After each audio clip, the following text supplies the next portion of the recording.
Бисмиллахиррахманиррахим. Мен бастай берейін. Қыздар, бұл деген біздің мына кешірім вебинарының кішкене бірінші күннің жартысы осында өтеді. Естімеге алған қыздар болса қосыла қояр деген ниетпен шығып отырмын. Себебі менде реклама бірдеңе жасап жүре бермеймін, білесіздер, уақыт жоқ дегендей. Таргет анонымды жасамаймын әзірге. Вдруг в будущем жасаймыз да. Сондықтан мына жыртсам ғой шалдарды. Бісміллә деп бастаймыз. Мен қыздарға ескертем, бірінші біз бір жерде жасаймыз. Мен барынша ашық айтуға болатын нәрсенің барлығын осы эфирде айта берем.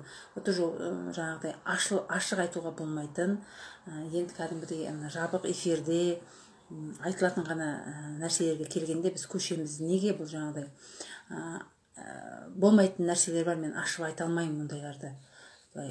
Широкий огласка дейді, ондайға айта алмаймын. Мен кейбір қыздардың мысалға келтіру мүмкін, өзімнің өміріне мысалға келтіру мүмкін. Сондықтан сәлем қыздар, қабыл болсын. Ал бисмиллахиррахманиррахим, Алла тағала көмектессін. Мына бір қызымыз өткен бір эфирде айттым, бір қызымыз травмасын еске алып, неге психологқа хабарласады екен да, психологпен терапия деймі, сондай жасайды екен. Неше рет жасаған, неше жыл болған, даже ол қыздың осы жасап жүргеніне, бірақ ешқандай өзгеріс болмаған. Сондықтан білмейді. Психологтардың бір дұрыс адамы, сәлем қыздар, қалайсыңдар? Психологтардың кейбіреулері, кто от Бога психолог, тот знает, как работать с людьми. Кто немен оқып алған кітаппен жүреді, олар техника айтады, тағы бірдеңе айтады. Олар өзінің ішіндеген шығарып жатыр. Ол шығарып жатқан жоқ, ол жараны қасып тұзды сеуіп, сосын обезболивающий сеуіп, олай жіберуге болмайды. Кешіру, анау нәрсені ұмыту деген ұмытылмайды. Это вообще адамның басы өмірінде өткен нәрсе, ол долгосрочный памятте тұрады. Мысалға бізде қыздармен жұмыс жасағанда, бүгін жеке консультация бердім, таңертең сол қызымызбен жұмыс жасап жүргенімізге қанша болды. Ол бір сабақта бізде текті қызда бірдеңені вспомнила, жақсы деп жүргенде бір уақытта өткенде 21 күндікте тағы бір нәрсені есіне алды. Жұқалап қана айтып қана қойды. Бүгін біз эфир жасаған уақытта, жеке консультация жасаған уақытта оның барлығын кәдімгідей тереңірек айтылып, оның барлығын талдадық. Енді кімге өкпе ренішіңіз бар? Прям пишите қазір да. Кімге өкпе реніш бар? Мен жазып қойдым. Бірінші бізде ата-анаға реніш. Ата-анаға реніш негізі примерно 30-35-40 жаста пайда болады. Оған дейін андай подросток боласың, студент боласың, бір андай өсу несінде жүресің да. Енді сен 25, 30, 35 деген тұрмыс құрғаннан кейін ойлана бастайсың. Мен қандай анамын, менің анам қандай болды, сондай өмірге отчет бере бастағанда, кезде бізде оянады. Ал негізінде бала ананың ішіне біткеннен кейін, бала мен ана бір-біріне өте тығыз байланысты. Енді ол бала дүнияға келгеннен кейін ол бала анасынан ажырады, бірақ ол толық анасымен байланысты болады. Ол 13 жастан кейін ғана аурасы, яғни энергетикасы бөлінеді екен. 13-те отау иесі деп тұр, сонда көрдіңіз ба? Отауынан бөлінгендей бөлінеді да, ол бөлінеді. Сонда біз 13 жасқа дейін балаға әке мен шеше құдай сияқты болуы керек. Папам прав, папам. Даже кішкентай қыздар, мысалға, енді ішетін папа болған ту, менің папам ішпейтін болғанда, біреудің папасына қызығып, вдруг бұл менің папам емес шығар, менің папам болса бүйтпесе, менің анам осындай. Біз сонда барлығымыз бір фантазиямыздағы әке-шешемізге, біздің әке-шешеміз, реальный әке-шешеміз не совпадает деген әңгіме басталады. Негізі 13-тен басталады. Но выражена прямо агрессия. Мама, сен неге сондайсың, мама, сен неге мұндайсың деген әңгіме примерно 25-35-те басталады. Так, мен не қойып қойдым. Қазір телефонда пароль ашайын. Тағы келе берсе қолына ұстатып жіберем. Қазір 779. Все, ашылды. Қазір тағы келе берсе мен қолына ұстатып жіберем. Енді барлығын сыйғызуға тырысамын. көп нәрсені осында айтуға тырысамын, иә, қатыса алмай, қатысқысы қалай білмеймін енді, вообще қатысу керек. Кімде-кім 21 күндікке қатысты, соларға 2000 теңге. Кімде-кім ешқандай 21 күндікке қатысқан жоқ, иә. Сол сіздер квитанцияларыңызды, кім 21 күндікке қатысты, сол квитанцияларыңызды 21 күндіктің ішіне салыңыздар. Мен осында отырмын деп. Сол 2000 теңге салғандарды мен вебинарға алам. Вот кім 21 күндікке қатысқан жоқ, солар 4000 теңге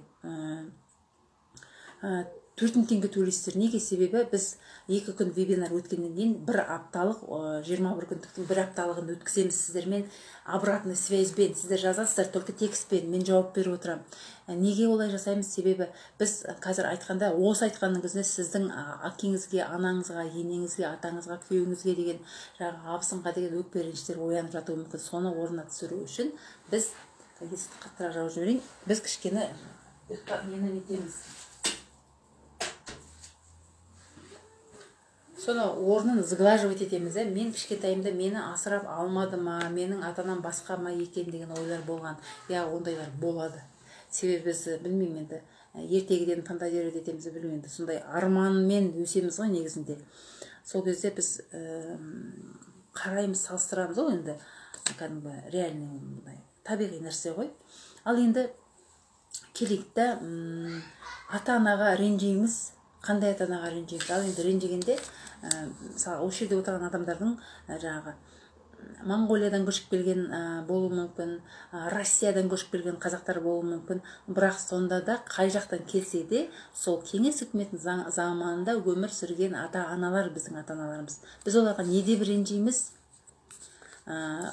Папаға претензия, папа ішті кезінде, ішкен қазір қойған болса, кезінде ішті ол деп ренжейміз да. Мен кезінде әкемнен ұялатын едім, не кезінде әкемнің атын атамайтын едім, кезінде мен біреудің папасы мас болып жатқанын көргенде қуанатын едім, ура, әйтеуір мен тек қана менің папам емес, тағы кім Гүлшаттың да папасы ішеді, әйтеуір Шынардың да папасы ішеді, Құдайға шүкір, әйтеуір мен қорынбаймын, бәріміз тең, біз бәріміздің папамыз ішеді деген сияқты, иә. Біреулер папасының аттарын жазбайды, біреулер папасынан қашады, ұялады, сол қазір ішкенін қойса да, кезінде ішті, кезінде мен сөйтті бүйтті дейміз, әкеге көбіне сондай қатал болды, қатаң болды, ұрысты, мені сал жіберді, да, сондай нәрселер енді. Ал анаға қалай ренжейміз? Анам маған кезінде шашымды өрген жоқ, анам маған әдемі кигізді, маған деген аузына келген сөзін айтты, мені қарғады, мені ұрды, мені соқты, мені көп жұмсады. Тағы не, менің қазір өскеннен өсіп алдық қой, мамам қазір не істемейді, папам мен мамам қазір не істемейді. Мамам намазын оқымайды, мамам деген өсек айтады, мамам адам жамандайды. Қазір барлығы сондай. Мама не істейді? Бір баланы бір баласына жамандайды. Папа деген политикамен нетеді, папа Назарбаевпен ұрысып отырады. Папам кішкене ішеді, папам деген мамам екеуі ұрысады, осындай толып жатыр да. Енді қазір жайлап папа, мама, ата, ене, барлығы бір заманда өмір сүрген адамдар. Давайте солар туралы әңгімелесейік, олар неге ондай? Неге олар ондай? Олар деген әбден тамырынан, өсіп тұрған үлкен тамыры өсіп тұрған тал бар ғой, соны жұлып алып, басқа бір топыраққа отырғызсаң, бір қақаған қыстың ортасында болмаса қайнап тұрған жаңағы шілденің уақытында ана бір жерден жұлып алып бір жерге өсіріп көрші, өсе ма ол? Ол өзінің тал екенін ұмытып қалады ғой, ол өзінің тал екенін ұмытып қалады. Ол тал ма, уже бөренеге айналып отын бола ма? Мүмкін тамырынан ілігіп өсіп кету мүмкін. Кірмеңдер ешқандай да кірмеңдер. Біздің ата-ана, ол тамырын жұлып алатындай не болды оларға? Нормально өмір сүрді ғой, үкімет жұмысын берді ғой дегендей ол мүмкін. Олар есікті жап, ботам, есікті жап. Не заходить?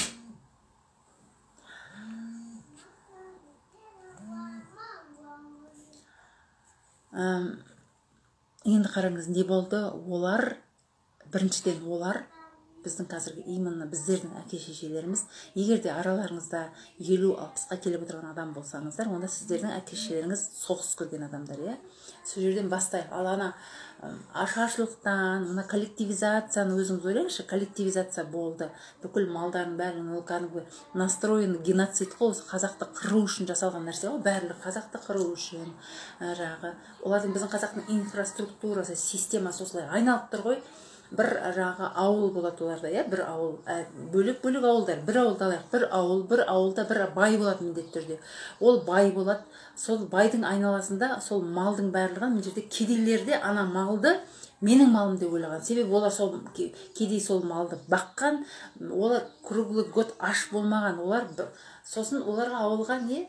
Жыршылар, хисса айтушылар, айтыс өнері, әншілер, серілер келген. Сол серілерді қонақ қылып, кәдімгідей жыр тыңдап, махаббаттың дастанын тыңдап, жылап, еңіреп, күлетін жерде күліп, сөйтіп кәдімгідей оларда культурный программа болып тұрған еді. Баяғыда концерт кино қойға келетін еді, сол сияқты.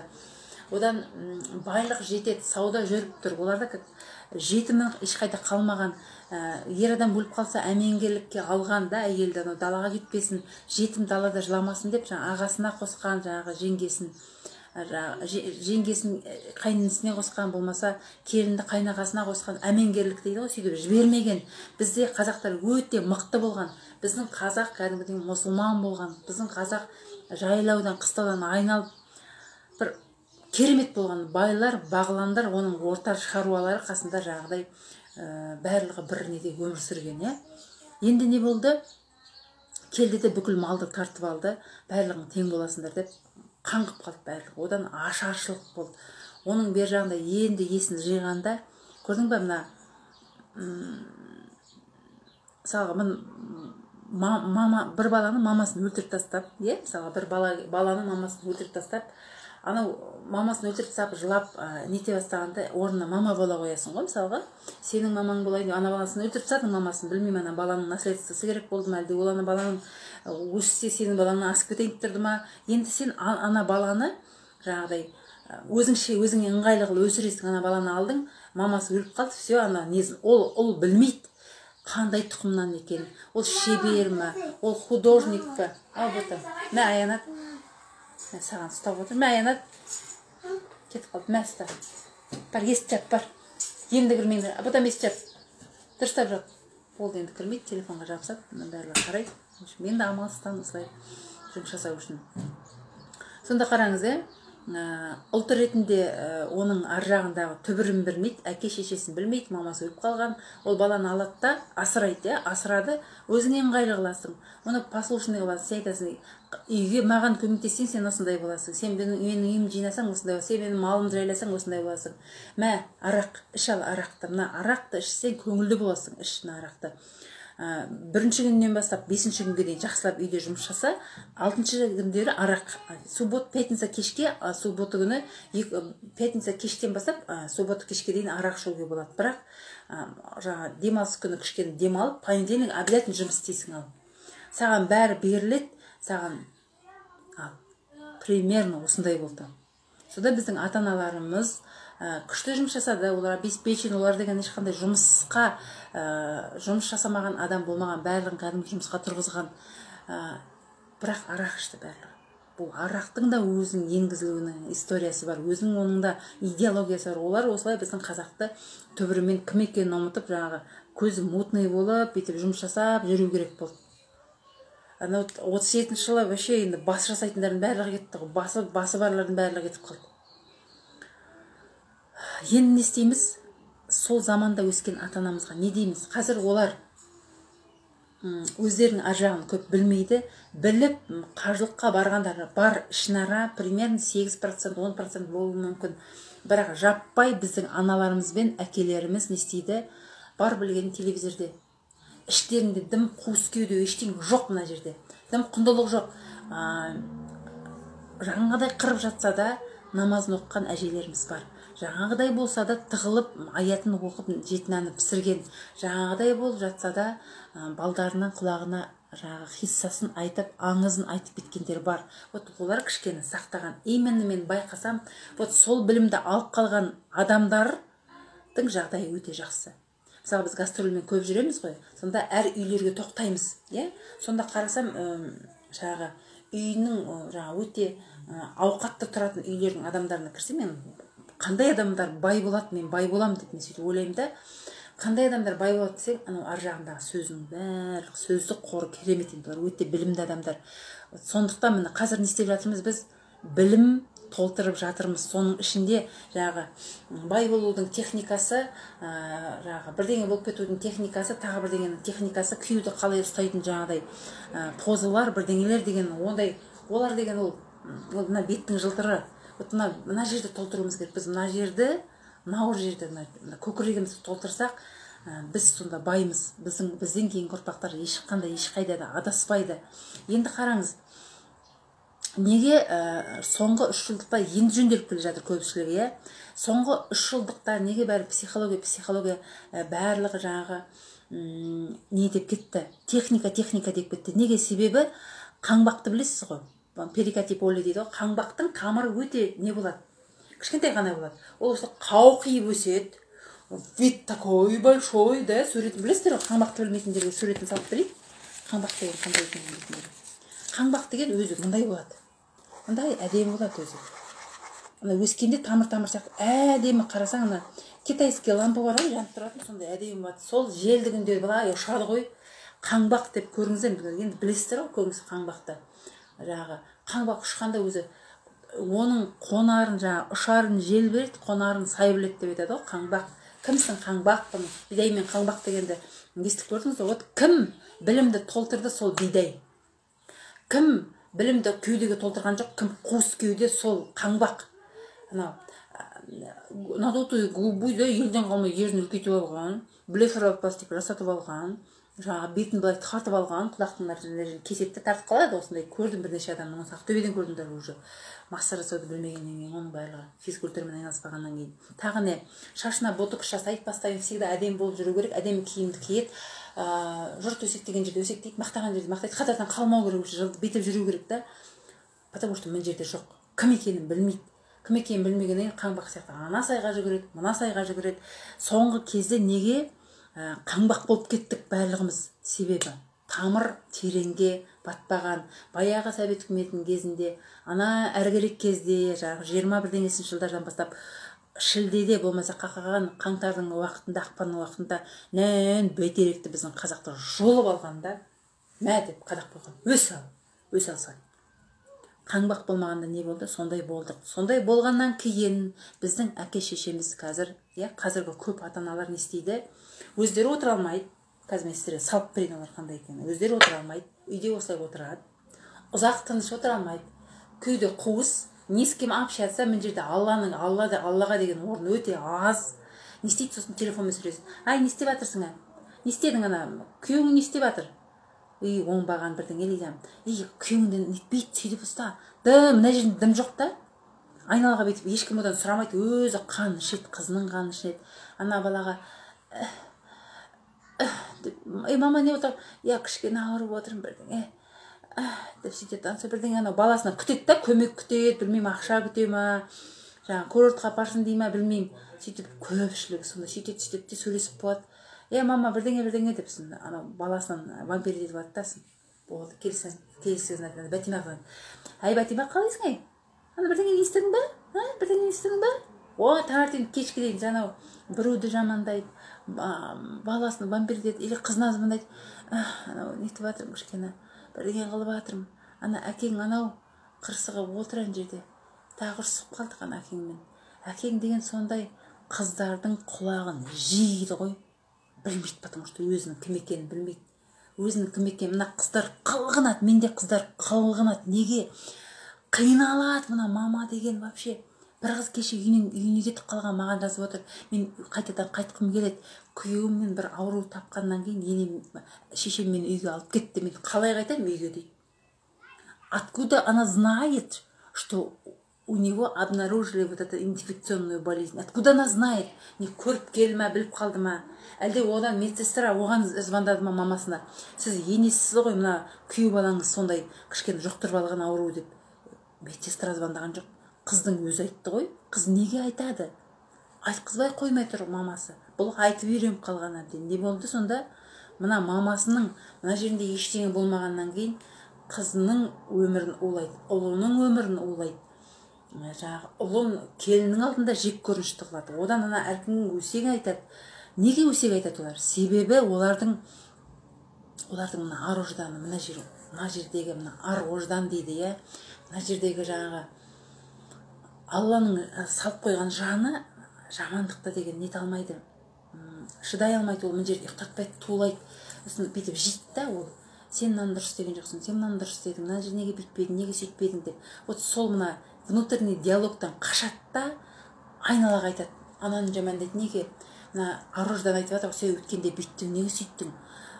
Ол Бәтима вообще хуже, Бәтима маған қарағанда деген вообще бүйтті ғой, құрсын, ол деген вообще ішіп жатыр ғой, мен әйтеуір отырмын ғой дейді де. Жаңағыдай ол есіне түседі. Күләш қызым дейді, Күләш, ана Бәтима Құдай сақтасын, Бәтима сондай екен, Құдай сақтасын, оған қарағанда біз шүкірміз ғой.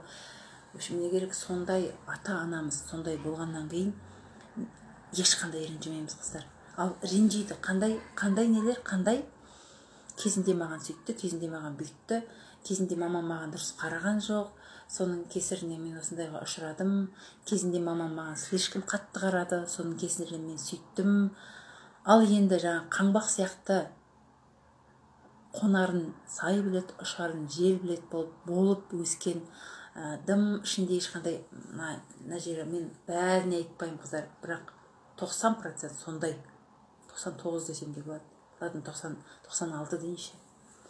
Біз сол ата-анамыз, әке шешемізге қалай ренжімейміз, иә? Мен маған білесің бе сен?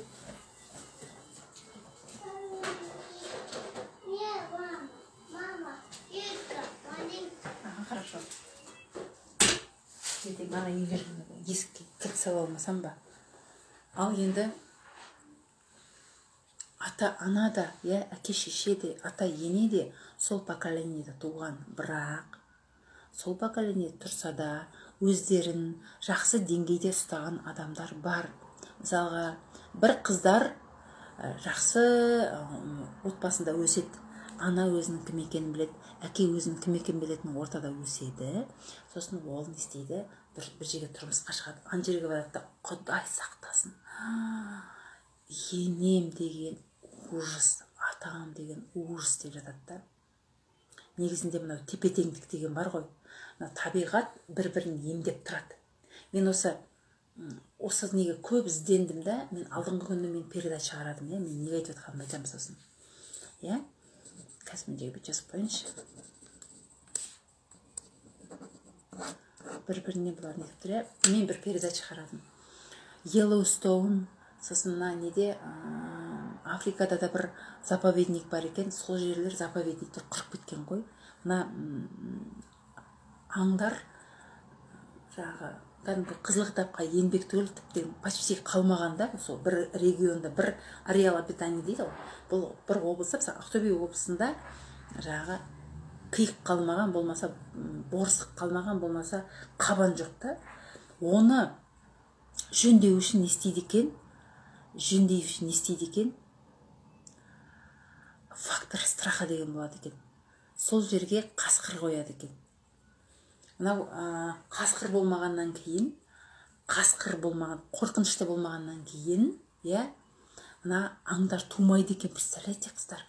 Почему тумайды? Потому что да, бар осындай численность, осындай саны бар, бірақ қасқыр жеп атқан жоқ, аюр жеп атқан жоқ, шакалдар жеп жатқан жоқ. Сосын олар тумайды екен. А вот қасқыр, арыстан, сондайлар жейтін қай жерге жабайы аңдарды кіргізеді, жыртқыш аңдарды кіргізеді, сол жерде популяция там жаңағы антилопа гну дейді ғой, киік сияқты құйрығы, қара құйрық дейді ғой, антилопа гну, тағы бірдеңелер қатты өседі екен, популяция көбейіп кетеді екен. Яқтар, буйволдар солар қатты көбейеді екен. Не үшін? Фактор страха. Они боятся жаңағы потерять өздерінің санын жоғалтпас үшін, ұрпақтарын жоғалтпас үшін көбірек туады екен, представляете? Фактор страха деген болады. Бізде енді бұны неге айтып отырмын? Қараңыз, біз біз көбеюіміз керек емес, біз адам и так көбейіп жатыр, иә. Біз рухани өсуіміз керек та, рухани өсуіміз керек. Біз Аллаға жақындауымыз керек та, біз мына жеріміз бай болу керек. Айттым ғой жаңа ең басында, байлық. Вот мына жер кедей болып бара жатыр. Неге мына жер кедей болады? Потому что делать нечего. Жұмыс бар, тамақ бар, арағын беріп қояды, арақ ішуге болады, сол ішеді арақты, кайфовать етіп жүр. Там нечего, жан қиналмайды, рахат, жастар болып бір қыдырады, тағы нет, үлкендер болып бір қыдырады, үлкен вообще қарттарды шақырады соғымға, арақ жетеді, тамақ жетеді, совет үкіметі бүкіл жағдайын жасап жатыр. Ну, делать нечего, бала туылып жатыр, одан кейін оқуды өзі үкімет бесплатно оқытады, бесплатно жұмысқа кіргізеді, делать нечего, жайылып жоғалып бара жатқан ақбөкенде, жоғалып бара жатқан гантилопа, гну, як, буйволдар сияқты жайылып, малдарға, жануарларға олардың саны керек.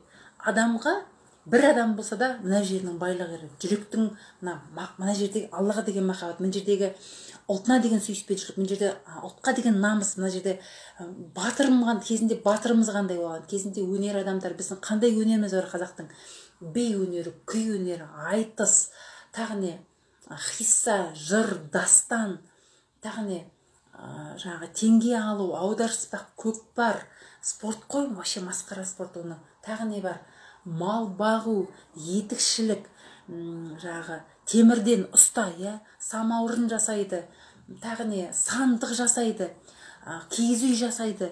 Біздің қазақ енді өнерлі ғой. Оны не істейді? Не керек ол?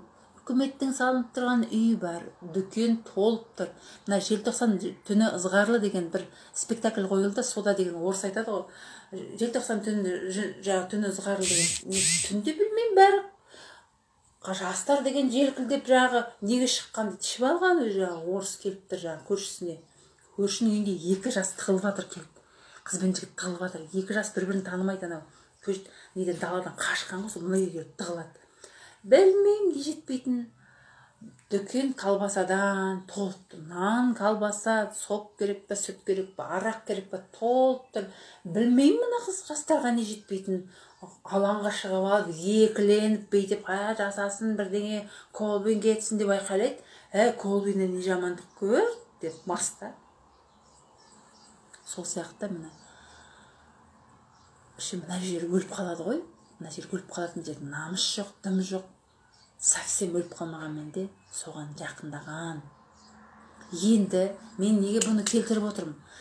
Мына керемет тәрбиелі үйде өскен қыз келетті, енесі ішетін, біреумен жүретін, тағы не, өсек айтатын неге тап болды. Не істеу керек? Мынау просто жай ғана мәдениетті қыз, жай ғана тазайын, жай ғана өзінің орнын білетін, жай ғана өзінің қызметін жасай алатын, жай ғана баланы, бір баланы туды, 2 баланы туды, жай ғана рядовой, тәрбиелі, бір идеальный қыз. Просто жай ғана. И жаңағы условиеге тап болды. Ужас енді бұндай. Жаңағы аңдар, неге жыртқыш аңдардың қасына тап болды ғой, жыртқыш аңдарды кіргізді ғой жаңағы жерге. Содан кейін мыналар өсті ғой. Сол сияқты мынау сондай жаңағыдай. Бұның қыздың көзінше өте сондай неблагоприятный ортаға тап болды. Не істейді бұл қыз енді? Қиналады. Мәдениетті болып сурет көреді. Никан айтында өзінше сызылып, мынау бір келін білмеймін деп. Білмейді ғой ондайды, шаруасы жоқ ондайды. Тағы не істейді? Анау ішкендерін жақтырмайды, өзінше бүйтіп ішпесе екен деп нетеді, оны да байқайды, тағы. Не істеп жүр? Мына келіні өзінше жақтырмайды. Кезінде әкесі ішті ғой, білеміз ғой. Шешесі бірдеңе ғой деген сияқты. Тағы не? Бала тәрбиелейді өзінше, баласын туды анау деген. Ай, бірдеңеңнен айналдым, бірдеңе деп анайы сөйлеп жатыр мысалы. Мына келін деген деп тағы шок, Құдай сақтасын. Бұндай нені балаға үйретіп жатқан жерде менің балам осындай сөздер сөйлейтін бола ма? Мына келін опять жаңағыдай мәдени шок еді, мәдениеті деген ондай бәрін сызып жатыр. Жаңағыдай баланың несін шешіп жібереді деп, бірдеңе деп жаңағыдай. Мына келін опять шок, Құдай сақтасын. Мына бала деген ертең педофилдерге бір жерін ұстататын шығар, мынаны ұстатып үйретіп жатыр, Құдай сақтасын деп келініп шоке, в общем. Енді бұл келінге даму керек, қалай даму керек, иә? И так тәрбиелі, и так мәдениетті, и так тазайын, келсе тазайын, үйін жинаса, атасы аяқ киіммен кіріп келеді, ту деп түкіреді еще. Менде конституция сондай қыз болды. Сен сол үшін келдің, жина дейді, балшығымын, ту деп түкіреді, мә жу дейді. Енесі специально бірдеңені төгіп кетеді, специально бүйтіп. Ана қыздың жынданатын біледі, не болды ана қызға, не істейді енді ана қыз? Не істейді ана қыз? В шоке, культурный шок бұнда қызда, не істейді бұл қыз? Қалай даму керек енді қызда? Қалай ойлайсыңдар? Мамасын айтады. Мама, представляешь, атам сөйтеді, мама, представляешь, енем сөйтеді, Құдай сақтасын, мама, куда я попала, дейді да. Сосын мамасы айтады, нормальный мама айтады, қызым, шыда, ондай болады, ертең өзгереді, шыда, ана неңді, ата-енеңді сыйла, күйеуіңді сыйла. Пародия өтті. Бәрі сондай. Міне біреулер жылап жатыр вообще, қайтем енді. Сондай орта, мен көріп жүрмін ғой, ондай жерлерді мен көзіммен көріп жүрмін ғой. Мен некоторые сама это, мен почему осындай сабақтарды мен жерге айта алмаймын да, потому что закрытыйға айтамыз, мен ертең өлтіріп тұрып айтамын. Как я проходила, кто-то как проходил тот человек, бәрін айтып беремін, иә.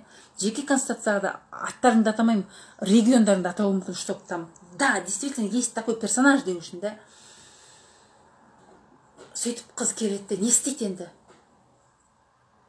Не істейміз? Қандай супер техника бар? Аллаға жақындаймыз. Аллаға жақындаймыз. Тек қана Алла. Мен бәрін ертең айтып беремін. Как работать, как сотрудничать с Богом. Қалай Алламен серіктес боламыз. Тек қана Алламен, бұның барлығынан қалай өтеміз. Екінші тип бар. Қасқа қыз. Бір шетін әке, бір аузынан сөз түскен, жаңағы несінен бірдеңесіне бөз түскен, я сондай бір атана, бір мынау қазір мен нетіп жіберейін. Новый тема. Мен телефонды беремін, телефонды беремін, мен әкелейін. Қосып берген, 3 ата несі бар. Қосып берген. Сен сүр.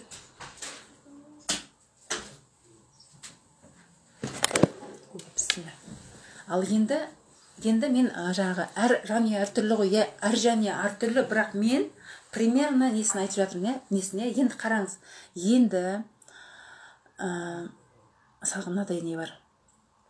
Жаңағы қыз бала, мамасы бір өзімен өзі, жаңағы не істерін білмейді, бір я күйеуіне ие бола алмайды, я баласына ие бола алмайды, жүреді. Ана күйеуі ішеді, оған да әлі келмейді, етегіне басып, сөйтіп жүргенде, сөйтіп жүреді, үйде өзін үйдің берекетін келтіре алмайды. Сосын ана бір кім ана Сырғаның үйіне қызығады, Сырға деген әйел бар, соған барып әңгіме айтады, соның үйіне қызығады, соның үйіне отырып шай ішкен жақсы көреді, сол үйдің бір шаруасын істеп кетеді. Сол уақытта мына жақта балдар қалып қояды, қыздар и такие есть да. Артта балдар қалып қояды. Ана қыз қасқа не істеп не қойып жүрген білмейді, ұлы білмеймін не істеп жүрген. Сөйтіп жүргенде балдар бейтіп, былығып, ана әкесі ішеді, әкесіне жаңағы нелер келеді, достар келеді, ішіп алған достар ана қызға қарайды. 2-де ма қыз, 5-те ма, 6-да ма, түрсейін шешеді, ұстап қарайды, өзінің бір жерлерін көрсетеді. Мен айта берейін, оның барлық қыздар почти көбінде болған. Одан жаңағы мамасы бос, қасқа үйіне қайнысы да жатады, бірдеңесі де жатады, тағы біреуі де жатады. Ол анан бір жерін сипап кетеді, ұйықтап жатқанда аяғын ұстайды. Қасқа қыздардың бір сондай неткені алады да, қыздар алады да, қашады ана үйден. Курс өткел жатырсыз ба? Міне, мен басын осында айтып жатырмын. Басын қалғанын парақша ашылды, группа бар, группада біз голосовой чатта қыздар обратный немен мен просто я хочу помочь. Негізі бұндай сабақтарды примерно 25 мыңға қою керек, мен білем ғой. Тупой просто біткен сабақтарды бір 10-15 мыңға өткізіп жатыр, білем ғой мен оның барлығын. Бірақ мен я хочу помочь людям. Сондықтан мен 4000 теңгеге ғана қойып отырмын, 2-ақ күн вебинар болады. Соның арасында 2 күндей, 3 күндей, жарайды, 3 күндей голосовой чатта бір уақытта бәріміз сөйлей береміз. Вступить деп кіресіңде, уже сен сұрағын қоя бересің. Мен сонда разбор болады, жақсы разбор болады. Содан кейін резко неге кіріп кетеміз. 21 күндіктің 7 күнін өтеміз. 1 аптасын өтеміз бәріміз бірге. Енді жаңадай қыз не істейді? қашқанда тап болса екен дұрыс отбасына. Ну, в основном ондай жаңағы анадай ырың-жырың ішкен әке шеше, бір кішкене ер адамнан қорқып қалған, жаңағыдай домогательство көріп қалған қыздар примерно сондай деңгейдегі ер адамдарға кездеседі, соларға күйеуге шығады да. Сосын яны әке шешесіне деген маған дұрыс қарамады, тәрбие бере алмады, маған андай құзғындарға жем қылып қойды деген емен содан алады да, сол обидасы мына күйеуіне көрсетеді, енесіне ырың-жырың. Все, цепочка продолжается, мамаға ренжиді, папаға ренжиді, бүйтіп цепочка кете береді. Үзу керек, үзіп тастау керек, хватит, үзу керек, үзіп тастау керек. Мына әрі қарай жалғай, ол сенің қызың, қызыңның қызы, қызыңның қызы, қызыңның қызы, қызыңның қызы, қызыңның қызы, қызыңның қызы, кете бермеу керек. Цепочканы үзу керек, хватит, үземіз, үзу керек, все хватит, хватит. Біз енді мына қаңбақ емес, біз деген тереңге жіберуіміз керек, біз бидай болуымыз керек. Біз мына бет аузымыз жылтыратып алып, бүйтіп қақшақтап, мына ішінде дәнегі жоқ бидай бар емес пе, дәнегі жоқ бидай қақшақтап, бас қақшақтап тұрады, ішінде дәнегі бар бидай иіліп тұрады. Кімге? Аллаға иіліп тұрады. Примерно, я қыздар. Енді жаңадай қыздар, бірақ еще таких девчонок спасают мужья. Менің байқағаным, сондай қиындық көріп қалған адамдарды Аллах тағала өте әділ ғой, жүректері кең еркек береді екен да. Мен қаншама сондай консультация беріп жатырмын. Күйеулер керемет, енелер жақсы болып шығады екен ондайлардың. Көрдіңіз ба? Жүрегі жаралы, әбден шошып қалған қыздарға Алла тағала көмектесіп, жаңадай бетіне баспайтын, күйігін бетіне баспайтын сондай ер адамдар біледі екен. Бірақ сонда да қыздар өздерін өздері кешірмейді екен. Меня вот это примерно 5 жасымда, 6 жасымда, 9 жасымда, 12 жасымда, 16 жасымда білмеймін. Ана адам трогать етті, ана адам маған сондай жасады, мен бітті ласпын деп өзі кешірмей жүрсіңдер. Қыздар, өздеріңді кешіріңдерші. Сен егер ұл тудың ба, қыз тудың ба, сен туып жатқанда Алла сені кешіріп тастады. Алла тағала саған күйеу берді ма? Сені бір отбасына кіргізді ма? Алла сені кешірді. Сенің денің сау өмір сүріп жатырсың ба? Алла сені кешірді. Көкем, енді сен өзіңді кешірші. Өзіңді кешір. Сен тазамын деп ойлашы бүгіннен бастап. Сен тазамын деп ойлашы бүгіннен бастап. Тазаршы, бір ритуалдар жасайықшы, ертең бәрін айтайыншы, қалай тазарайық, былай тазарайық деп айтайықшы. Тазарайықшы қыздар, хорошо? Өздеріңізді, мына оразаның соңғы күндері қалды ғой, міне бүгін өзіңізді кешіріңізші. Алланың алдында отырып, дәретіңіз ал, Алла кешіріңіз, астағфирулла, мен өзімді кешірдім, өздеріңді кешіріңдерші қыздар. Өздеріңді біреу солай трогать еткен болса, егер сіздер бір білместікпен аборт жасатып қойған болсаңыздар, егер сіздер білместікпен бір нәрсе ұрлық жасап қойған болсаңыздар, өздеріңді кешіріңдерші. Ең басты қыздар, простите себя, пожалуйста. Өздеріңді кешіріңдерші бірінші, хорошо? Енді примерно әке шеше ата енеге деген өкпе реніштің примерный несін айттым, я осындай, примерно осындай. Арақ жүрген жерде шайтан жүреді, арақ жүрген жерде берекетсіздік болады. Ол арақ бұрын болды, қазір жоқ. Ну, ішінара болуы мүмкін, бірақ шүкір Аллаға. Егер сіздер Аллаға жақындай берсеңіздер, барлығы жақсы болады. Мысалға, менде көп енелер хабарласты. Ал қыздар, сіздермен мен қыздарды давай қыздар әңгімелесейік, ана ене мен әке шеше дейміз ғой. Ал енді енелердің әңгімесін айтайын. Енелер келіп түскен қыздар мен келіндерін, я әкелеп, көкелеп күтіп алғанда, ол келіндер не істейді? Я ененің ақшасын ұрлайды, я сыйламайды, я қатты сөйлейді. Енелер деген қылғындырады. Неге? Енелер қас-қалар үйдің берекетін келтіріп, осы үйді байлыққа да, берекетке де, ақылға да бәрін кенелтіп отыр. Бір келін келді де тымырайған. Я дұрыс сөйлеу білмейді, я үй жинау білмейді, я ақшаға көзі аш, тоймайды ақшаға.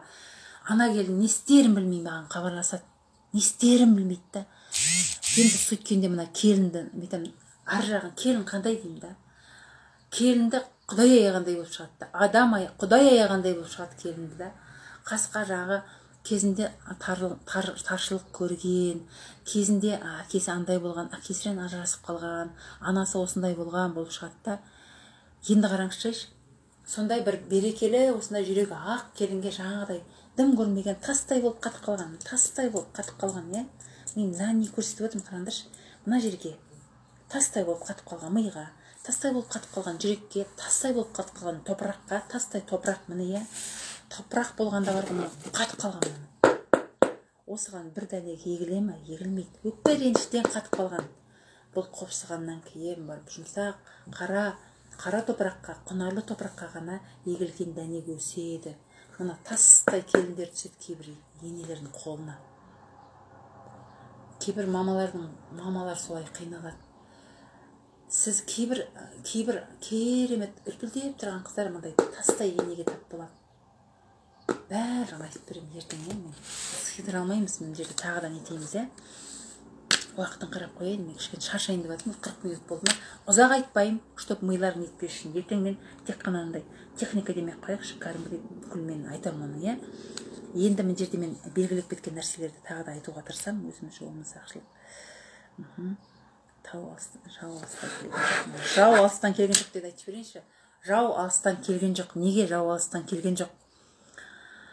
Мен жаңа басында айтып кеттім, жаңағы қыздар анасының бостығының кесірінен, анасының бостығынан деп тұрған барлық әйелден қыздар, анасының бостығының кесірінен, анасының өзінің намысын қорғай алмағанайын, қызының намысын қорғай алмай, қызын кім көрген сипап кеткен, кім көрінген нетіп кеткен, қинап кеткен аналар, кім? Жау алыстан келген жоқ. Жау өзінің өгей әкесі, әйелдің екінші күйеуі, жау нағашы ағасы, жау бөлесі, жау двоюродный ағасы, немере ағасы, жау көрші, жау алыстан келген жоқ. Жау осы үйде жүрген адамдар. Сондықтан қыздар, үйге арақ ішілсе, ішілмесе екен деп Алладан тілеңіз, үйге бақара қосып қойыңыз. Мына арақ ішілген жерде нәпсіге ешкім төтеп бере алмайды. Сенің папаңа, мысалға, біздің папалардың кезінде үйде 2 ящик арақ тұрады. Біреуі русская водка, екіншісі красный коньяк. Біздің папаның ағасы бастық болды, бізден одан кейін біздің папа болды. Бүкіл нефтяной поселкқа келген бастықтардың барлығы, бастықтар үйге барады, орынбасарлары мен шоферлар біздің үйге келеді. Ол арақ қойылады, тамақ деген былай келіп жатады енді, изобилие енді. Аналар ала келеді, ящик, қапшық. Біздің магазинде де толып тұр кока-кола, бутылочный, 3 кока-коланы ішемізде, апарсақ 1 кока-кола бесплатно береді. Кулектағы шоколадтар, в общем, енді изобилие енді, обеспечение московский ғой енді. Сондай келет, арақ толып тұрады. Ол енді деловой нәрсе, солай болды енді, былай болды, бәрі келіп атыр, кетіп атыр. И что? Потом олар жастар 50-ге келді, 40-45-ге келді. Біздің нефтяной поселкті закрыли, біз переехали, неге Құлсарыға. Енді бәрібірде сол үйреніп қалған, папа өзі ішпесе де, папа бұрын ішті, потом ішпей қалды. Келген адамға арақ қою деген жаңағы үрдіс әлі бар.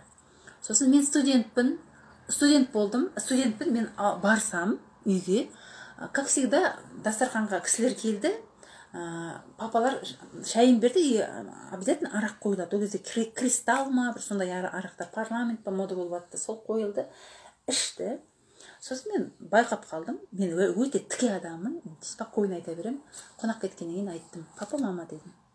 Біз желкілдеп өсіп қалдық, біз мына жаңағыдай жетіліп тұрмыз. Сендердің келген жаңа кісі, сіздер сыйлап отырсыздар, бірақ сіздер арақ беріп отырсыздар. Ана адам маған, сосын ана қызыңа жаңағыдай көзбен қарады дедім. Папа намыс ойнап кетті, мама деп қалды. Чуть что, егер сіздер соны қондырсаңыздар, бұлар сендер ұйықтап қалғаннан кейін бізге келейін деп тұр дедім. Дым ренжімеңдер дедім. Мен көріп отырмын, мен студентпін, мен өз-өзімді қорғай аламын. Үйге қонақ шақыруды азайтыңдар, шақыртсаңдар таңдаңдар, үйге вообще қонғызбаңдар. Сіңілім ол кезде мектепте оқиды. Мына 2 қыз бар үйде. Мен сөйтіп айтуыма тура келді. Потому что они этого вообще не знали, олар деген өте сондай ақ көңіл, соншама сондай адамдар. Болды ғой сондай. Сондайдың кесірінен болды ғой сондай нәрселердің көпшілігі. Аллаға шүкір, біздің мама ондай жағынан сақ. Біздің үйге папаның інісінің, ағасының балдарының барлығы қонады. Жазда біздің үйде 15 бала жүреміз ғой. Сонда қыздар бөлек, ұлдар бөлек ұйықтаймыз. Бізде ол жағынан мама деген мықты не болды. Мықты, не знаю, грамотный болды ол жағынан. Енді соны ал енді мен неге айтып отырмын? Себебі көпшілік адам сондай. Неге айтып отырмын? Чтобы оны қайталамасын. Мына жерде егерде 50-ден асқан, 60-тан асқан, 70-тен асқан апаларымыз көріп отырса, білем менің апаларым бар қарайтын сондай. Көріп отырсаңыздар, ойланыңыздар. Сіздер сөйтіп сол заманның талабына сай арақты беріп қондырғанда қыздарыңызға біреу тиіскен жоқ па екен? Иә? Неге айтып отырмын? Тиіскен жағдайда, егер қызыңыз нето кішкене күйеуімен қиындық көріп жүр ма, күйеуге шыға алмай жүр ма, бір проблема болып тұрса, иә, онда сіз Аллаға бұрылыңыз да Алладан кешірім сұраңыз да, арақты үйге берген үшін. Аллах тағалам менің қызымның, ұлымның, ұлдарды да жасайды солай. Соның бойынан Алла тағалам санасынан, жүрегінен, жадынан, жанынан, тола бойынан Аллах тағалам өшіре көрші. Я Алла, кешіре көр. Сондай жағдай болған болмаған мен білмеймін, Алла, бірақ Алла осы Қазақстанда көп болыпты, Алла. Сол Қазақстанда зардап шеккен бүкіл ананың, бір мұсылманға тілеген тілегі қабыл болады. Ананың тілегі қайтарымсыз қабыл болады. Отырып алып, бүкіл аналар бүгін оразаның әлі күні біткен жоқ, түнде соны тілеңдер. Осы зорлық зомбылық көрген қазақтың қыздарының бойынан, жүрегінен, санасынан Алла өшіре көрші деп тілеп, бүкіл Құрандарын, білетін Құрандарыңызды оқыңыздаршы, пожалуйста, я прошу. Мамалар, аналар, әжелер, пожалуйста. Жазып атқан қыздардың деген әңгімелер енді ужас. Пожалуйста, үлкендер, 40-тан кеттіңдер ма? Жастар, пожалуйста, просите бір-бірің үшін Алладан сондай. Мен бұны балдарыма ұрыспайды емес, арасында ұрсам. Ұрысқанда мен Алладан солай тілеймін. Алла тағалам жүрегіне махаббат бере бер. Менің ұрысқаным бұларға тәрбие болып сіңсін. Менің ұрысқаным олардың бойына ауыр травма болып жазылып қалмаса екен деп Алла өзің ретте деп тапсырып отырамын. Мен балдардан жиі сұраймын. Бүгін сұрадым. Мама, сен неге айта бересің? Біз саған вообще ренжімейміз дейді. Сен дұрыс айтып жатасың ғой барлығын деп айтады. Мама, біз саған ренжімейміз. Мама, сен қайта соны қайталай бересің вообще дейді да. Сондықтан қыздар, аналар, әжелер, апалар, қыздар, бүгін сондай дұға қылуды ұмытпаңыздар. Түнде ұмытып кетемін демесеңіздер, тап қазір дұға қылыңыздар, ше. 47 минут өтті. Так, мен мына қызды қоспаппын, сабаққа қостым бекен, қостым. Так, енді.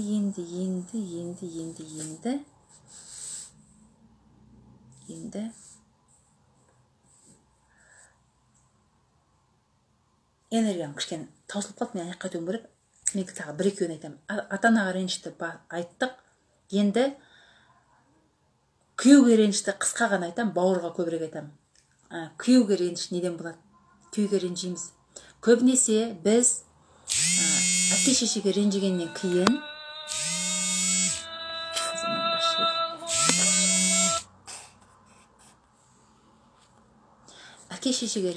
кейін бізде бірінші былай болады.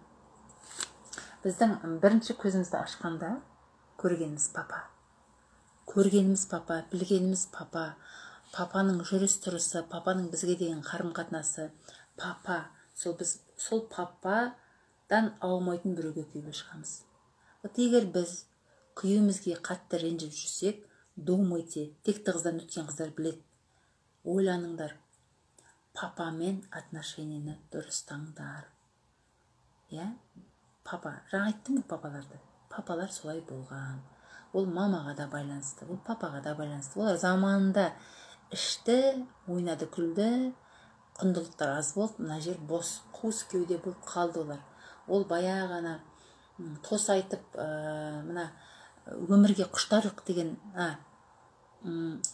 өркениетті адам деген кітабы Санжар Керімбайдың, тағы не, сол кітаптарды оққанда кәдімгідей, оказывается, политикалық енгізген екен. Комсомольский свадьба, жаңағы гражданский брак дегенді енгізген. Бұрын орыстарда болмаған екен, оказывается. Сожительство дегенде енгізген екен. Ол кезде жаңағы продуктивный жұмыс жасау үшін жаңағы немен жыныстық қатынаспен жақсылап рахат алу керек деп, онда кәдімгідей мына қыздар жігіттерге рахат алғысы келіп тұрғанда рахат алуға бермесе, оны деген комсомол дейтін, вообще не комсомол деген екен, представляете? Мамамызды көрмей өскендер қайтпек. Мама көрмей өскендер, сізді кім ана болды? Сол сіздің анаңыз.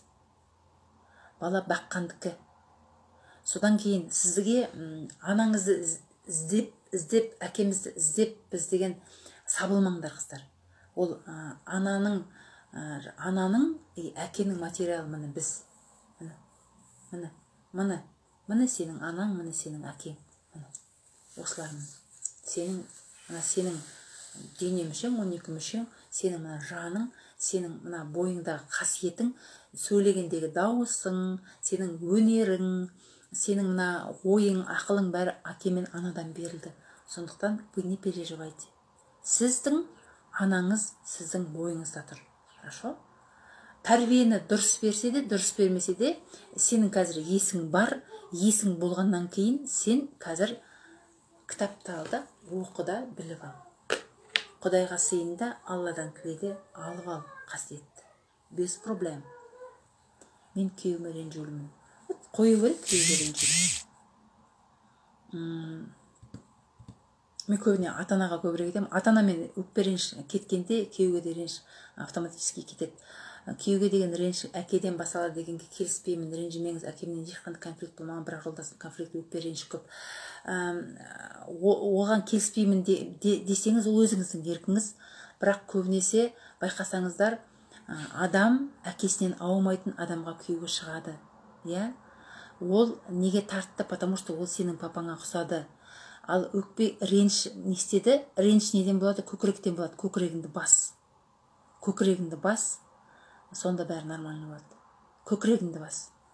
Егер папаң идеальный болса, все равно қазу керек. Ол жоқ, менің әкешім ренішім жоқ, бәрі нормально, тек менің осындай дегенде іздеп дегенде бәрібірде ол шығады. Так что сіздің маған келісуіңіз, келіспеуіңіз бұл мына өмірді өзгертпейді. Келісуіңіз, келіспеуіңіз мені өзгертпейді, келісуіңіз, келіспеуіңіз сізді өзгертпейді. Сіз көкірегіңізді басыңызда, Аллаға сыйыныңыз, сіз сұрақ қойыңыз. Мен күйеуіме неге ренжіп жүрмін? Күйеуіме осылай ренжіп, осындай жағдайда жүруімнің қандай выгодасы бар мен үшін? Мен не үшін осылай жүрмін? Не үшін деген сұрақ қойыңыз. Не үшін? Неге мен осылай, неге демеңдер. Мен не үшін күйеуіммен дұрыс болмай жүрмін? Мен осы күйеуіме ренжіп жүргеннен қандай пайда тауып жатырмын? Көбіне көкіректен болады. Менің папам идеальный, вот менің күйеуім дурак. Менің папам супер, вот күйеуім менің дебил. Вот менің әкем осындай, но менің күйеуім осындай. Мен басында айтып кеттім. Сен мына жеріне келіп, папаң бұндай деп отырсың, Мен басында айтып кеттім. Сен если идеальный әкеден келдің ба, саған не идеальный мужикті Құдай қойып қойды ма, әкеңдей қылып сен істей аласың. Потому что он чем-то похож на твою папу. Ты можешь, сен неге қосылдың онда оған? Дұрыс болмайтын болсаң, неге ренжитін болсаң, неге қосылдың? Сен қосылдың. Алла саған оны қосты. Демек, у тебя есть потенциал. Мына еркектің абыройын асқақтататындай потенциал бар. Көкірегіңді бас. Әкем супер, мен сондай отбасынан тұрып едім, мен қандай отбасынан тап болдым, кілең дурақтар, алқаштар, өсекшілер, сондай жерге тап болдым деп бетпей қойыңдар. Көкіректеріңді басыңдар да, Алла тағала қай жерге әкеліп қондырды, сол жердің гүлі болыңдар, сол жерді гүлдендіріңдер. Не надо? Көкіректеріңді вообще алып тастаңдар, көкіректі удалить етіңдер де, лақтырып жіберіңдер. Өмір қиын болады әйтпесе. Егер сен күйеуіңнің андай несін қабылдамасаң, балаң сондай болады. Поэтому, қыздар, мен резко айтып жатсам, дым ренжімеңдер. Бұл өмірдің заңы, это заңдылық такой. Мен оның басында егер түсінсең, егер басында болсаң, мен айтып кеттім. Табиғаттың заңдылығы бар, бірін бірі өсіреді. Мен неге айттым оны? Сен если идеальный әке шешені көрдің да, сен мындай бір не идеальный мужикқа тап болдың ба? Сен идеальный ананың тәрбиесін көрдің де, не идеальный енеге тап болдың ба? Значит, сен бұл жерден қашып құтыла беріңдер, қыздар. Қыздар, бөлек қашып кете беріңдер. Бөлек тұрып ала беріңдер. Бесполезно. Бесполезно. Бөлек қашып кетіңдер. Пожалуйста. Таста да қаш енеңді. Таста да қашып кет. Күйеуімді өзім бүйтіп, көкірегім бар ғой енді. Бүйтіп алам мен күйеуімді деп. Бұқтырында ұстап отыр, астыңа былай ұстап. Ертең алдыңнан шығады. Қызыңнан или ұлыңнан шығады. Қашып кете беріңдер. По-любому күйеуің өз елімде өзімнің әке шешемнің алдында отыра алмадым. Абыройсыз болады. Так что, қыздар, көкіректі жұлып алып, лақтырсаңдар, бір жерге тықпаңдар, лақтырсаңдар. Осы сіздің айтып отырғаныңыз дәл менің сөзім. Керемет. Хорошо, қыздар, хорошо? Тым ренжімеңдер, риск айтып атсам. бірақ менің папама ұқсайды мінезі, ұқыптылығы тап сол. Папаға ұқсайды, көкіректік слишком жоғары. Кімде көкіректігім? Вот жаным, ренжіме айтып отқаныңа шүкір. Құлыным, жаным, алтыным, ты моя золотая. Вот. Хорошо? Мужик у тебя классный. Он как твой папа супер болады. Көкірегіңді вообще удали. Удали, пожалуйста. Мужик у тебя вот такой. Қыздар, мен телефонмен сөйлескенде, қыздар, мен консультация алғанда күйеулер туралы вообще сұрамаймын. Мен күйеулерді аяп отырамын сендермен сөйлескенде. Ол менің сіңілімде проблема, байына көңіл толмайды, тол енесімен үлкен конфликт. Просто өзін жақсы көрмейді, өзін сүймейді, өзін құрметтемегеннен кейін сол жұртты түрте береді. Дұрыс айтасыз, ренжитін сөз жоқ. Ренжитін сөз жоқ қой. Болды ғой. Енді қатты кеттім жаңағы, просто арасында қатты кетіп қалам енді. Там ренжімеңдер. Так, 56 минут болып кетті да. Мен енді существенный нәрсені аяқ қайтайын, мен енді қазір келіп отыр да. Как я вот это бауыр туралы айтып жіберейін, сосын кетем, сынақтан өтпей ешқайда қаша алмаймыз. Қыздар, ене дұрыс емес па, қашпаңдар. До конца жаным қолым болса келіннің арқасында мындай болды деп енең сен кетпеш деген сайын отырып сөйткенше отырыңдар. Ол болады. Ол айтайын, ертең айтайын, соны айтайыншы, Құдай жеткізе алсам уақытта. Күйеуден қашпаңдар. Күйеу благодарный болғанша служить ете беріңдер. Бірақ өздеріңнің 21 күндікте айтамыз ғой, 21 күндіктей болайық. 20 жыл болса да жолдасымды қабылдауым қиын, әлде көкіректі слишком жоғары болғасын ба? Қабылдаңыз. Көкіректі атсаңыз просто.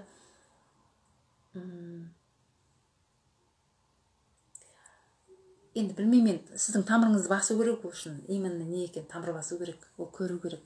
Сол қыздар, енді мен бауыр туралы айтып тастайын, сосын қалған анда айтып жіберейін, қазір келіп тұрғанда да ертеңгі тема вообще енді ол 2 күн емес 3 күн болып кететін шығар, енді мен осылай білесіңдер қыздар. Ал енді екінші бауырға келейік. Бауырдан сіңілім деген как мужик табысты да табады, ешқайда қатырып басқанда қатырып жүреді, күйеуіне дым көңіл толмайды. Постепенно күйеуін көтеру керек. Постепенно жауапкершілік мойнына іліп алған ғой. Аминасың ғой, Так, енді бауыр туралы айтайық. Бауыр, ал енді мен жануарлардан бастаймын, қыздар, дым ренжімеңдер. Мен мысал жаңағыдай не болсын деймін ғой, енді мен кітаппен бір-біріне дос болады деп айта алмаймын, олар дос болмайды. Мен қиын өмір қиын, осылай күреспен өтеді деген установкасы бар. Көкірегі жіберсе менен консультация алсын. Сіздің осылай қатты айтқаныңыз ұнайды, бір жерден жұлып алғандайсыз. Болды, ренжімесең болды. Ал енді бауыр туралы айтайық, Бауыр, саламатсыз ба Майрагүл ханым? Мен ғой Төле биден Айнұр. Айнұр, сәлем, қалайсың? Мен оң аяғымды құйдырып алдым. Сындырып па, сынақ болып тұрма, күйдіріп алдым. Нормально, ничего. Это хорошо. Мүмкін сен күшті болғасын, саған көз тиген шығар. Че сен өзіңді қазбалай, сен күшті бір негінен көз тиіп қалғанша қайдан білесің? Көз тигесін сынақ, жаңағы не дейді? Көз аяқтан шалады дейді ғой. Тіл көз аяқтан шалады дейді. Может, сен супер болып кеткеннен кейін аяқтан шалған шығар. Өздеріңді көп нетпеңдерші, қыздар. Өздеріңді бейнет ете бермеңдерші. 20 минуттан өтіңдерші деймін ба. В общем, былай. Аяна трикота қарап, губка болып қарап бетті. Нормальный губка болып қарап берсін. Кішкентай қалды, есті жаба ғой, потом. Кіруге болмайды. Так, енді кешінің вебинарына үлгерем ба? Үлгересіңдер, қыздар, мен әдейі осында айтып отырмын, чтобы үлгермей қалдым, қап бірдеңе демес үшін, ертеңінде қайттан қосыңызшы демес үшін, қалып қойған сабақтан артынан кіріп тыңдап жүрмес үшін, мен осында өткізіп жатырмын жартысын. Қазір қалған жартысын қазір өзіміздің парақша аштық, соған өткіземіз. Сіңілім тұрмысқа шыққалы қиын дей ма, өмір күйеуіне көңіл толмағаннан екен. Ой. Бала кезінен болады, сөйлесу керек онымен. Бала кезден алып келеді. Бала кезден алады да, ол қайын жұртқа барып топ ете қалып бірдеңе болмайды. Ол бала кезден арқалап келген несі ғой. Мүмкін оны көп жұмсаған шығарсыңдар, мүмкін сен молодец деп оны бүкіл жұмысқа салып қойып сондай болып кеткен шығар. Все, қыздар, бауырды айтамын. Бауыр, аңдар туралы айтамын дейміз. Мысалға, байқап қарасаңыздар, ұяда құс тұрады да, бір балапан қол қойып, нөм бүйтіп қол сүйіп тұрады. Бір балапан бүйтіп, аузын әзер ашады да. Неге анау жалмаңдап пысықтаулары деген, тойып нөм болып анау деген, деп мамасының аузындағын жебілі керек, анаудан тартып алады, мынау деген бүйтіп қалады да. Сосын тағы не? Апатай, вебинардың парақшаны прекратить қойыңызшы. Нет, мен бұл вебинар платный ғой. Мен қазір өзімнің немді прикрепить қой, нөмірге жаза қойыңдар. Сосын квитанция нете қойын, 8701 379 89 80. Так, 379 80. Так, осыған бедеп қойын да, кешірім вебинары. Кешірім вебинары. 4000 теңге, қыздар. Не болады? Телеграмда голосовой чатта не болады?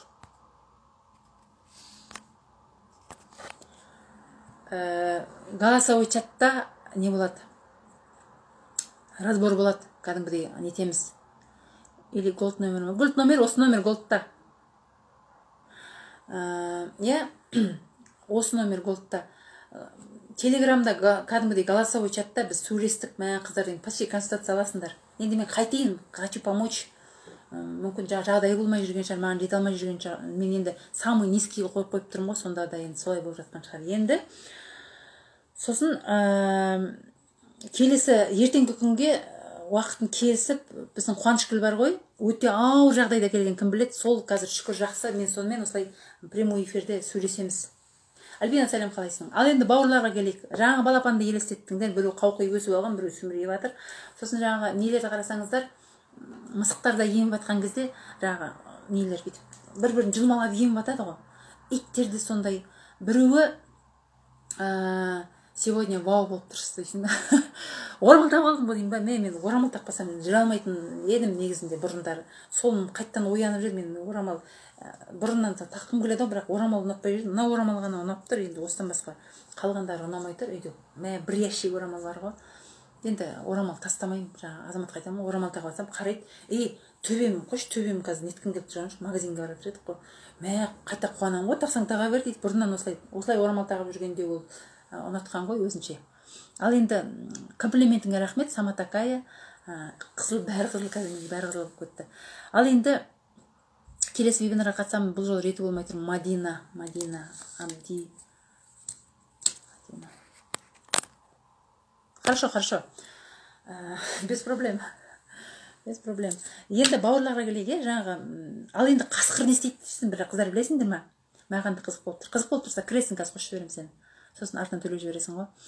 Нетіп алып едім ғой. Енді сен айтпай ақ қойын, не деп, скриншот жасап алып едім, сен жекеге шағой, мен саған берем. Қосыла қоясың.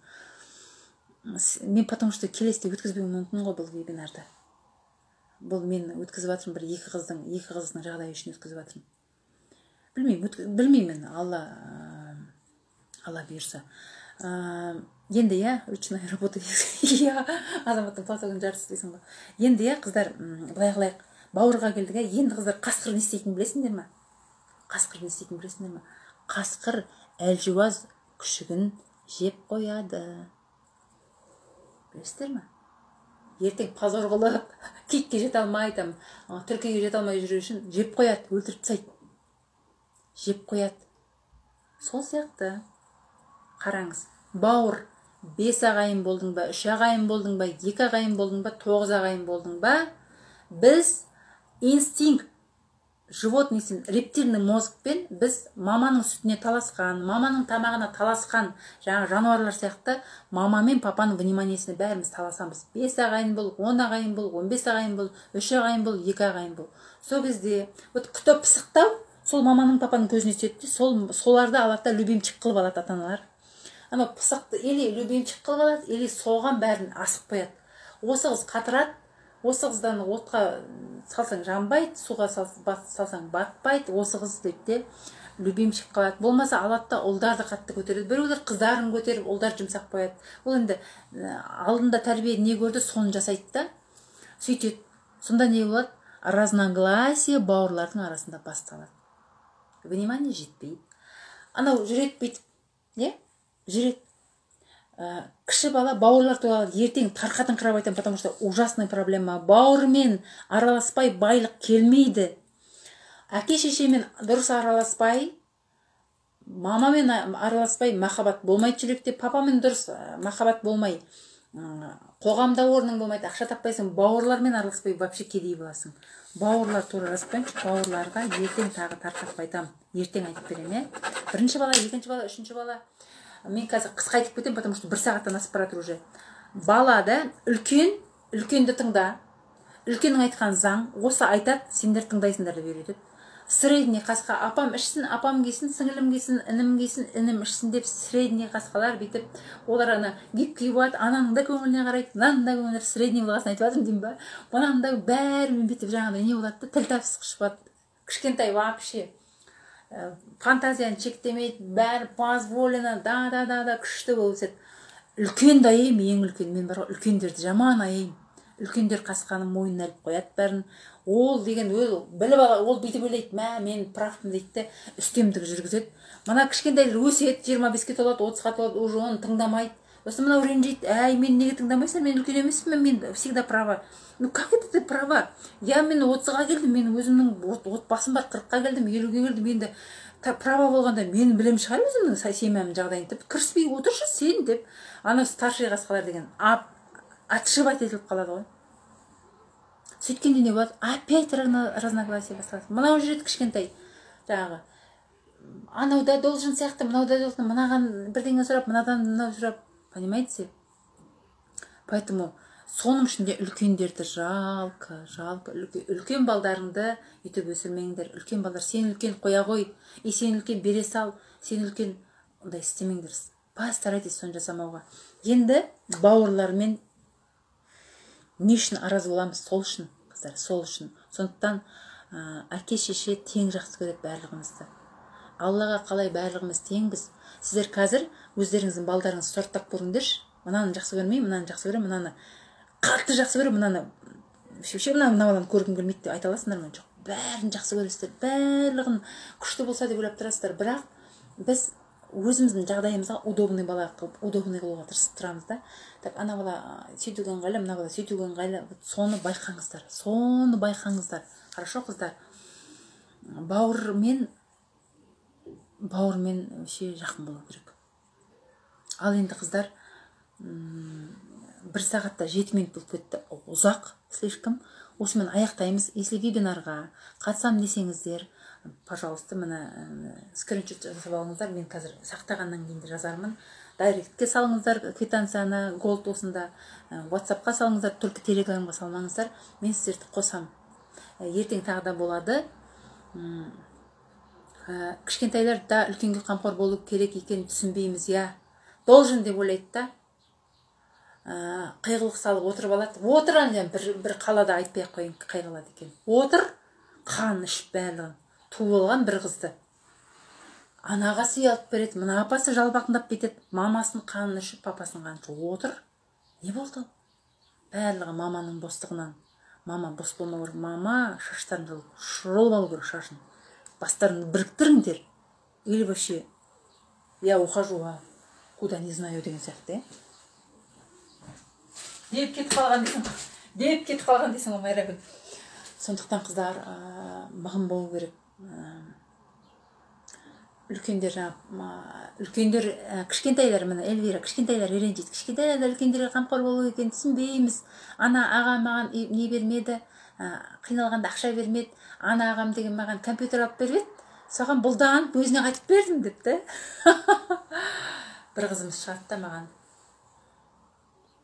Сол қыз қатырады ғой. Оның шүкіршілік, оның мақсатқа қатыспай ма?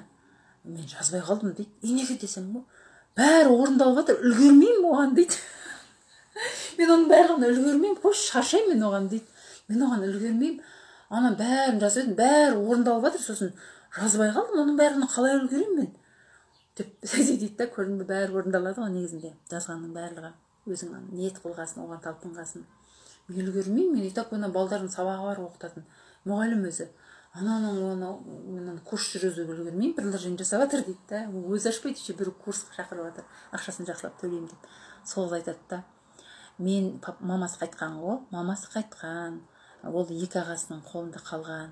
Жеңгем маған бүйтпейді, ағам сөйтпейді, анағам вообще менің көңіл күйім сұрамайды. Мен вообще өмір сүрмеймін, мен өзімнің бөлмемде отырам. Сосын бүйтем, сөйтем, консультация алдым, Құдай жаным. Не істеп жатыр екен? Атын жазып қойыңызшы, хабарласайыншы, не істеп жатыр екен? Жақсы қыз еді.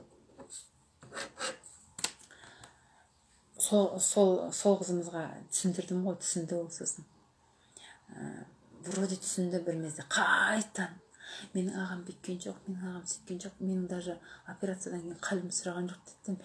Қызықсың, өзіңіз звондашайшы. Аға, сәлем бердік, қалайсыз? Менің операциям бітті, жақсы болды, жақсымын. Мүмкін сен операциядан әлі оңалмай жатқан шығар, әлі наркозға тарқамағансың шығар, білмейді ғой, наркозда жатыр ма, не істеп жатқанын. Сен өзің звондадың, ағаға айт, аға, мен жақсы болдым, екі ағаңа звонда. Жағы енді ол мен консультация жасағаннан ертеңнен жазып тұрған, жеп-жеңіл болып жүр. Мен деген бұрын оларға ренжи бередік, мен қазір үйімді деген, үйдің бәрін, үйді өзімдікі сезінбей деген, үйді жинадым. Жаңағы жеңгеме бүйттім, жеңгем деген біртүрлі қарайды маған, қуанып жүр, ағам қуанып жүр, үйдегі інілеріме деген бірдеңе алып келдім, сосын бірдеңе подарить еттім. Мәз енді жүрегі ашылып кеткен ғой. Не ол қасқа? Ол қасқа кенже қыз барлығына позволенді, кенже қызға бәрі бүйтіп төгіп беруге, кенже қызға бәрі Құдай-ай, кішкентай, мә қалайсың, деп бәрі бүйтіп тұру керек та. Кішкене өз шаруасымен кетіп қалды ма, бітті, қарамай қалды, шешем кеткесін қарамай қалды деп ойлайды да. Оның өзінің өмірі бар ғой. Саған внимание керек, хабарлас, аға қалың қалай, жақсысың ба деп өзің хабарлас. Ал енді жаңағыдай совсем бауырлар 3 ай, 4 ай, 5 ай араласпай кеткен адамдар бар. Соны мен мынау 1 сағат 11 минут болып кетті. Келесі неге қыздар кіріңдер, анда запрос жасап тұр ғой. Өзімде беру керек екен, енді түсініп жатырмын. Болды, кенже қыздар, ағаларының, апаларының қандарын ішпеңдер. Үлкендер, ренжімеңдер. Олардың өздерінің бастары бар. Мамалар білмеген, сендердің мойындарыңа іліп қойған. Ортаншылар екі жаққа жалбақтай бермей өздерінің қамдарын жасаңдар. Қолдарыңа жеңгеміз басы қашыңдап тұрады, қашыңдай берсін, ағыласың. Өзің ыржаңдай бер. Қояды ғой, бір күні ол да қартаяды, бір күні ол да өледі, бір күні сен де өлесің, мен де өлем. Поэтому осы өмірде көңіл қалады. Ертең сол жеңгең үшін жылайсың, өліп қалды деп, жеңгем жақсы еді деп. Поэтому ертең бәріміз төмпешік боламыз. Поэтому бір-біріңе ренжімеңдер. Жаңағы не күшті бірдеңе айтайын дедім, ұмытып қалдым ал қыздар. Не деп жатыр едім жаңа? Менің күйеуім 10-шы қайта үлкендерге қамқор жәрдем беріп отырады, ақшалайды, моральный, мә супер, богатый боласыңдар, или уже богатые.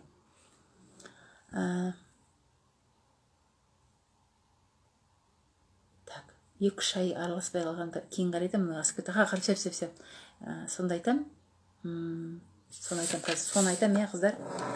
Соны айтам. Потом қарасам, бауырлар ертеңін айтам. Все, 1 сағатта 13 минут болып кетті. Ана вебинарға кішкене 30 минутта, 25-30 минутта етші берейін. Сосын жаңағы Астана жақта ауызашар ренжімеңіздер деп. Вообще қыздар ренжімеңдер, ешкім уақыт жоқ. Ешкімдер уақыт жоқ.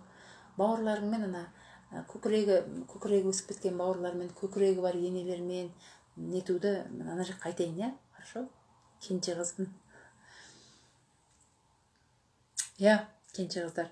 Ортаншы қыздар дейсің, ортаншы қыздар. Мына апамның көңілін қарап, мына төменгі ағамның көңілін қарап, інімнің қарындасының көңіліне қарап, бүйтіп жүріп қалмаңдар, өздеріңді ұмытпаңдар. Өздеріңдікін жасап алыңдар. Кенже қыз сияқты қылып өздері, кенже сияқты болып өздерін жасап алыңдар. Сен бір үйдің ортаншы баласы болғаныңмен сен Алла үшін мақтысың. Фабиумды көрсеттім ғой. Сен Алла үшін, әр қазағым жалғызым деп, сен Алла үшін ерекшесің.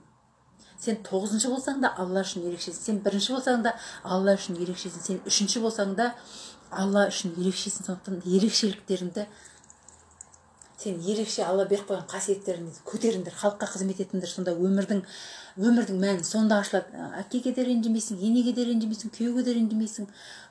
Супер болып кетеді өмірдің барлығы. Все, қыздар, 1 сағатта 14 минут болып бара жатыр. Мен келесі кешірім вебинарына ана жаққа кіреміз. Кеттік қыздар сол жаққа. Все, қыздар, кешіктім демеңдер, қосылыңдар деп қалып қоймасын деп осында айтып отырған. Пока, қыздар. Все, анда кеттік.